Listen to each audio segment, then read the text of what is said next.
welcome to the Mindset Michelle TV show. And we're so super excited for you to be joining us yet again today for yet another exciting episode. And today we have yet another extra special guest. We have the lovely Debbie Elicksen. Hello, Debbie. Hi. It's so wonderful to have you on the show today and to be showcasing yet another amazing, incredible human being. For those of you that don't know Debbie, she's this an amazing, lovely Canadian lady who has done quite a number of firsts and quite a number of things that many people throughout her career have told her that she couldn't do. Everything from working for the Canadian National Hockey League for over 20 years, and she's been involved in sports and involved as a journalist and as a writer, and has written over 17 books of her own. And she's a pioneer in many of those different ways that we really do think of women and leadership and pioneering. But before I tell you everything, please, Debbie, share some of your story and your background. How did you come to be doing Canadian hockey and all of these amazing other things throughout your career? Well, when you're born in Canada, hockey is a religion, right? So the National Hockey League is everybody's dream. Every boy dreams to be playing in the National Hockey League. And I dreamt of working in it. So when I was old enough to kind of formulate, I actually wanted to be a Juliet Prowse, a dancer, a Broadway dancer of all things. But so... And of course, football, I've always enjoyed football, but hockey was the one thing we used to play out in the backyard. And in the winter, we would just clear off enough space just to play. We didn't necessarily make a rink or anything, or we'd take our skates and our sticks to the rink to play. And I did all that too as a young girl. So it's just you're kind of raised with it. So I figured I was going to be a PR director at first. So, but it didn't work, I didn't get there in hockey, but, and you have to kind of go through a lot of hoops before you get there. So it didn't just happen overnight, I can tell you that. But when I was young, there's no way girls, I don't even think there wasn't any women working in, like, you can see women in those positions. So when you don't see people in those positions, you don't know if it's possible or not. So I was gutsy enough to try anyway. Wow. And that's a big part of when I was reading through your story and looking at your background and the things that you've done, that courage and that sense of, well, people are saying I can't do this, but I'm going to go do it anyway, which is really, really admirable and must have been, like you're saying, there were no role models for what you were doing at the time. Well, I was cocky too, because I figured at 11 years old, I knew more about hockey than most of the men did. So, and that ego was created when a lot of the junior hockey team players used to board down the street, and they'd have parties down there, and they used to call me to settle bets. So I figure, well, obviously I know more than most people about hockey. So that's where that kind of, it was ego at first. And then, when you get the door slammed, and of course, I couldn't even get a brochure for a hockey school because my name was Debbie. So once I changed my name to Derek, just for the purpose of getting information about hockey schools and whatnot, not that I ever went to hockey school, but just wanted the pamphlet because I wanted to learn more about hockey. Then I got lots of brochures kept coming to my mailbox. So it was funny. Isn't that funny? And it also shows in an interesting way how far we've come now and how things have really started to change. But you must now, having had such a background where being a pioneer and doing things, like changing your name to Derek, what then now with that lifetime of experience of doing all of this, What would you say success means to you? What do you really look at and think, yeah, this is what success is for me? Oh, the people. None of it would be possible without the people well, meeting the right people. Like the only reason I got to work in the NHL was because I was introduced by a pen pal who introduced me to Stan Fischler, who is the hockey maven, and he helped open that door. His wife was the original pioneer in the sense that she actually had to sue the National Hockey League and the New York Rangers to get access to the press box in New York. So when I came around, there were very, very few women involved in the game. I mean, I was out west in Canada, so I did not see anybody in my side, but there were probably the odd one in the east side of the country. But it's the people who help either open the door for you, cheerlead you when you're there, and while you're there, you meet really incredible people that you can continue the relationship long after you're gone, which is even the best part. That's fabulous, and I really hear about the people, because it is the people that make the experiences of success and help you to get through some of those more challenging times, like being the only female or getting access to something. I was reading again recently about some of the Hollywood stars that, especially when African Americans were first trying to get into some venues, performers, and some of those big Hollywood stars, would say, I'll only perform here if so-and-so can come as well. And it was really the people again, the friends and the supporters that helped to, give access to people that back again in those times were excluded in some what looks very strange ways now. Yeah, there might still be a little bit of it for some communities. I mean, let's face it, it isn't as diverse as we'd like to see it, but it's getting there. The streaming platforms, like in Hollywood and in that side of the creative business, the streaming platforms have really helped open up playing field, and also the fact that we have this platform that we're on right now and we can create our own media. That also helps, and that's the best part about the internet, bringing the whole world together. Isn't it? It's so boring if you're just staying in your own backyard. It is. It really has enabled connections in a way that we've never really had like this before, globally and locally. You can really find people now, and I think this will be, as the years go by and I ask this question about what does success mean, there's going to more and more be, some people are going to start to say more and more things around, well, being able to connect with like-minded people wherever they are in the world through these types of mediums, because technology is accessible now in ways that it's never been previously. It's true. And I mean, the fact that we're here on this platform, and lately I'm meeting a lot of people from Australia, which is amazing. And hence why I'm wearing this. I'm just going to say a shout out to Andy Dowling from Lord, because he connected with me on Twitter and I'm a big metal fan. So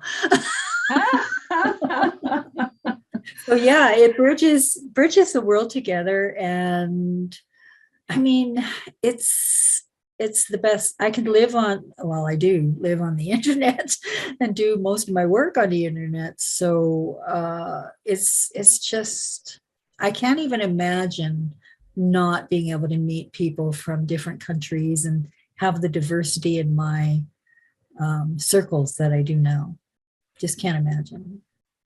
And with that, because we are moving, and it's a great way to segue into life so much more now, and connection so much more now through the internet. And I know that with being a pioneer and really going into many things offline through your earlier career, but also I guess I'm sure that you're doing similar things now online and on through the internet. So what would you say are some of the tips or tools or suggestions that you have for people how they can be successful as well in using the internet and using this forum, and perhaps going into areas that might be a little bit excluded still on the internet or in some of the areas of technology. I know, for example, women are still not very much in IT or in coding. But, for women out there that do want to get into it or do want to be an entrepreneur and do a startup, etc., what sort of tips or suggestions would you have for them about how to create that successful mindset? Oh, well, and it's the playing. When I started out, I didn't have a degree or anything. Back then, you didn't really go to college in my neighborhood, and you just did the job. So I learned how to be a writer by writing. You still have to learn how to be a writer by writing. A journalism degree is not going to make you a writer. It's not going to get you a writing job. You can be a PR director without getting a master's degree in public relations. You can do a lot of things. If you don't have the funds, especially, oh my God, as long as you can afford an internet connection and a computing device, you can pretty much do anything. You can start anything. I mean, most of my companies, I've done like several books, and I just sat down on the computer trying to figure out what I wanted to do. And it actually came after I did my first book. I was getting a few emails, which is really weird. It had nothing to do with my hockey book. It was, how did you get your book started? How did you publish your book? It was all these questions about book publishing. I thought, geez. And so then I sat down and thought, there it is. I'm going to be an expert on book publishing. So I made up a company name, and I just created a job description for myself, and I just went out and picked up some clients, and there you go.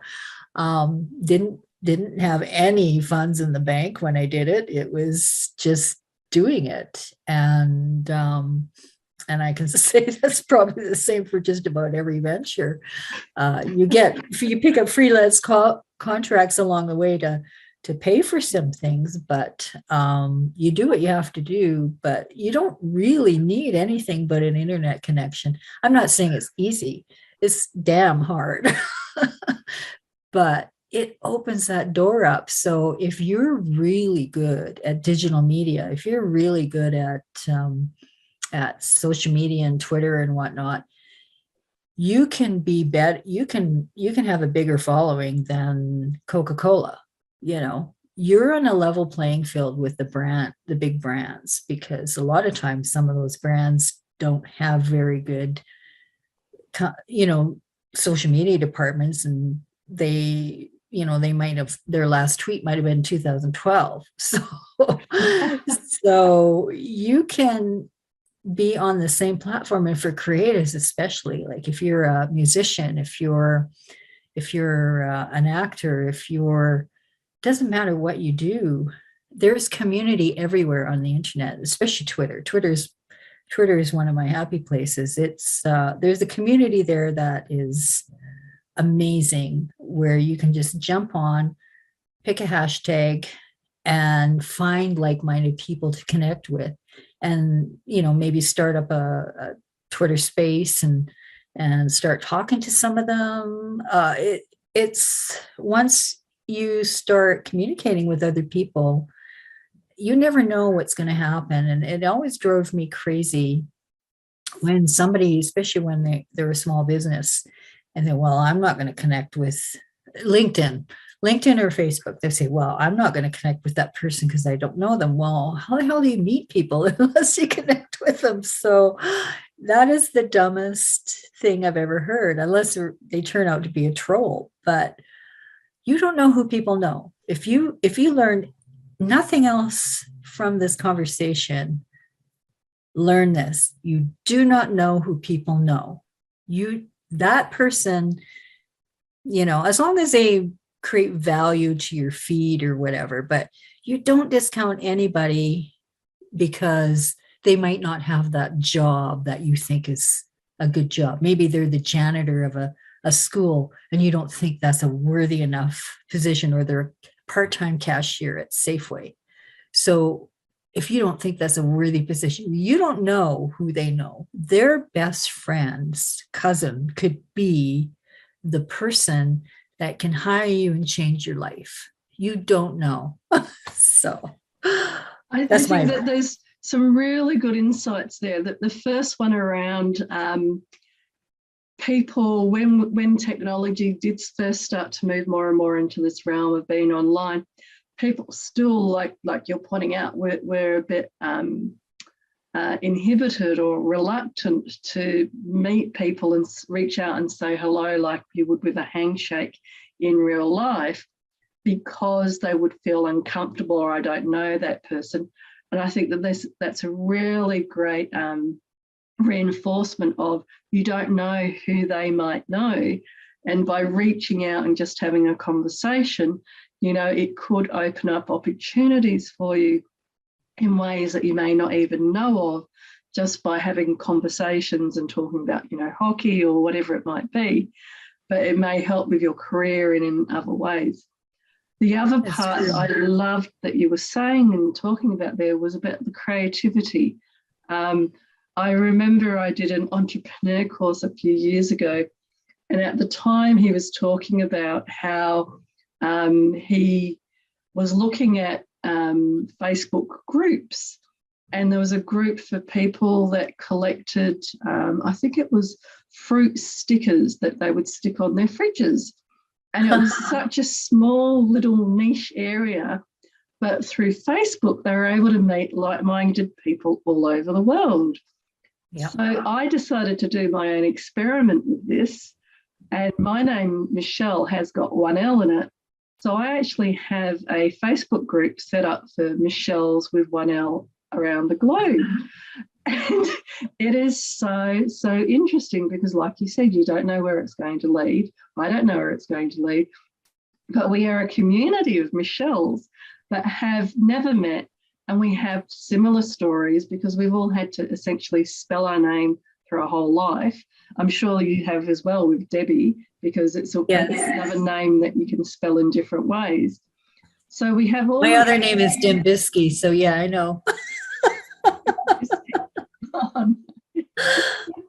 So exactly for that. So I really wanted to reinforce what you were saying about, because to success for you, when you were talking about, that was about the people and the experiences you had with the people. So this point that you're raising around how to create a successful mindset by just reaching out and connecting with people on Twitter, on Facebook, on LinkedIn, and whether it's, something obscure like having the same first name, or stickers, or heavy metal, like you were sharing about your friend in Australia that's into heavy metal. And I'm meeting more metal fans and people, and bands. So you don't know where it's going to go. No. Music. It's they used to say that there was like 6 degrees of separation, but I find as we build, they talk about it in sociology about it being tribes, and it's tribes now very much online of people with similar interests. So you're not kind of limited to the interests of the people that you're living around anymore. You can kind of really go deeper diving into something that you're very excited about, and then build that community globally, which is absolutely exciting. And yes, you don't know where that's going to go or what it will lead to. Yeah. And if even if it's an industry that you're thinking about dabbling in, or you're not sure of, screenwriting, say, which I am so a luddite at, I'm just branching out into something that's totally against my comfort zone and trying to dabble in screenwriting. So I'm part of a creative community in the film and theater industry, and I've been meeting UK. It's funny because you get these clusters of people who connect with you, and I've been meeting UK creatives, directors, actors, and there's one fellow who has a space every so often when he has a chance, and he holds a space for as long as he can do it. Sometimes it goes 3 hours, and he's a director. He's really good, and he'll hold a space and just answer questions of people who have questions about the industry, uh, getting into screenwriting, doing all the little tasks and how to do this and how to do that. And you just don't know who you're going to meet that way or who you're going to help, because somebody that's listening, you might have been the one person that really, you may never know, but that might, whatever you said in that broadcast might be that one person. You helped them so much that it was saved them from a lifetime of grief, or it just spawned their creativity in another direction. You never know. That's so true. And I was sharing earlier before we started about David Bowie, and he created that persona of Ziggy Stardust, and people similar to him like Madonna and Lady Gaga that created the personas. But I'm sure that before they created those personas, they were meeting people like we're talking about. They were meeting very creative people, and that was helping to spark those ideas and to spark the creativity and the thoughts. And you never know. And that's part of the ethos behind this show, is that I don't know who will be watching this and when they'll be watching this, but my passion is about sharing these positive messages and positive stories about how to create a positive mindset in your own life, or a successful mindset in your life, in amongst a time when the majority of things that people are seeing online is quite negative, or quite not as positive. And so, yeah, it's my mission and why I have fabulous guests like you on the show, to really keep bringing that focus back onto it's a choice point. And I want everybody to keep choosing to create successful mindsets, to go and work in hockey and be a journalist and be a screenwriter, and to dream big and to follow those dreams. Yeah, and just, there's no right or wrong thing, and there's no time limit on any of this stuff. Like for educate, well, I guess there is if you want to be a professional athlete. Sometimes you can, the clock is ticking if you're 30 years old. But although with that in mind, I have a friend who started bull riding at 28, so there's that. But for the most part, even if you, like for kids coming out of school, even out graduating from high school, I think, me personally, I think it's better if they traveled and they just worked odd jobs for, a few years before deciding on going to school, or whether they're even going to go to school. Because like I say, you don't necessarily need a degree for a lot of things to do. You can just do it, create a business and just have at her. But you need something behind you to do it for credibility. But I mean, sometimes if you do that, then you're not going to waste all this money on an education that you wish you never had. So, well, I don't know if anybody wishes they never had it, but I mean, you know what I mean? Like a lot of people, they'll go to school for 2 years and then they'll switch into something else.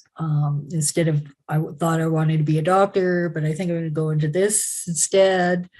But if they worked for a couple of years and just kind of felt it out and felt out these jobs, maybe in those industries, so they can decide whether or not they like them or not, and decide whether they want to pursue an education in that. That would be my, I mean, of course, I never had the luxury of being able to afford an education, but to go, I mean, I went to school since then, but I when I graduated high school, it was just find a job. And I think that, again, we're talking about, if we're talking about younger people, the TikTok generation. So I think that they're again the pioneering types, if you like, in that space, are the ones that are just giving it a go. And TikTok does create, and other areas of technology, Instagram, etc., create opportunities for people to do exactly what you're describing about experiment and check it out. Yeah. And in a similar way to that, reaching out for the handshake and just trying and just starting, that would be one of the biggest things that I would say. And even for older people, just experimenting and playing around. And when you were talking about Richard Branson and personalities being bigger than Coca-Cola and other brands, I think the statistics, I can't remember them exactly, but it was something like Richard Branson has, 30 million followers, and Virgin has like 1 million followers. So the branding of the individual is actually much stronger as a brand. So Yeah. And you know why? You want to know why that is? It's because people don't connect to a logo. They connect to a person. So that is why Richard Branson is the brand. And just for the record, Richard Branson didn't finish college. He dropped out of college. So, but I'm not advocating everybody drop out of college, but sorry, parents, but it's just, to me, it just, but the other thing too, you're not gonna, and this is, somebody thinks that they're gonna get a YouTube account and all of a sudden become a YouTube millionaire. Well, it's bloody hard work. It's bloody hard work just to get the first 100, connections, let alone getting the first 1,000 that allows you to actually qualify for monetization. And then after that, it's hard work. You gotta really work. It's a job, because they, you look at some of these guys that are on YouTube that are streaming every single day. They've got videos. They're scripted. They some of them are scripted. They plan them out. They plan what they're going to say. There's a lot of prep work that goes into it, and it's like a full-time job, and you can't take a break from it either. So you can schedule videos to post every day. But if you want to go away for 2 weeks, it can be very difficult, for some of those people. And it doesn't necessarily guarantee you're going to make money on the platform. Where most of these guys make their money is on branding.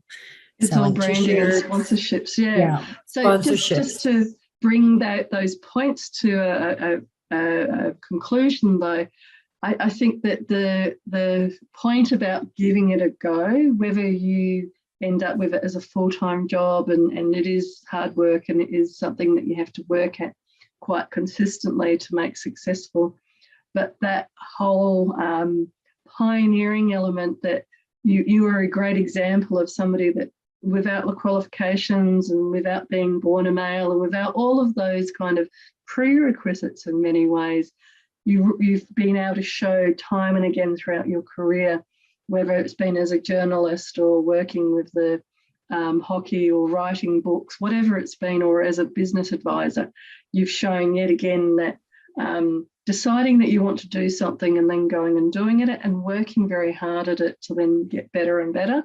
Anybody can pretty much do anything. And that's, I think, the key message for people today, that if you want to go and do something, and TikTok and other things have been examples that we've talked about, that are more modern ways of just going and trying it and seeing where it goes, then I think that those are areas that anybody can, just reach out, give it a go, see where it goes. You don't know where it will go or who it might introduce you to, but just keep that creativity and expression.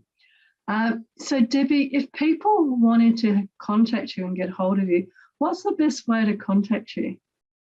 There's lockerroomforgrowth.com is one of my websites, and the social links are at the bottom. I'm on LinkedIn, Twitter as Book Publish 101. So, but if you go to lockerroomforgrowth.com, It's all my links to my social are there. Fabulous. So lockerroomforgrowth.com. Excellent. And if you were to give some advice to your younger self, what do you think that you might say? Save some damn money. Save some money, really? Yeah, so that you don't have to work so hard. Because when you start out, because you think, I don't know, and a lot of times you feel like you're not making that much money, but if you can put even just $10 away every 2 weeks, it adds up. And if you start that when you get out of high school, you're going to be in a damn good position when you're older, as long as you don't spend it all. but getting better at money, I think, is one thing that I wish I knew better when I was younger. I didn't have the role models in that area, and nobody taught it to you. So, I mean, now you can learn more about it, but it's still, when you're young, you don't ever learn. Well, they can. And don't get married. And they can now with Facebook and YouTube and all of the other areas. But Debbie, it's been such a pleasure having you on the show today. Thank you so much for coming on. Thank you so much for having me. This is great. Fabulous. So thank you to all of the viewers. Again, we've had an interesting journey down from Canadian hockey, to writing 17 books, to all of the different areas that Debbie has shared. So it's been another interesting journey on to what is it that can create a successful mindset. But for now, from my heart to your heart, be great, be fabulous, and be you.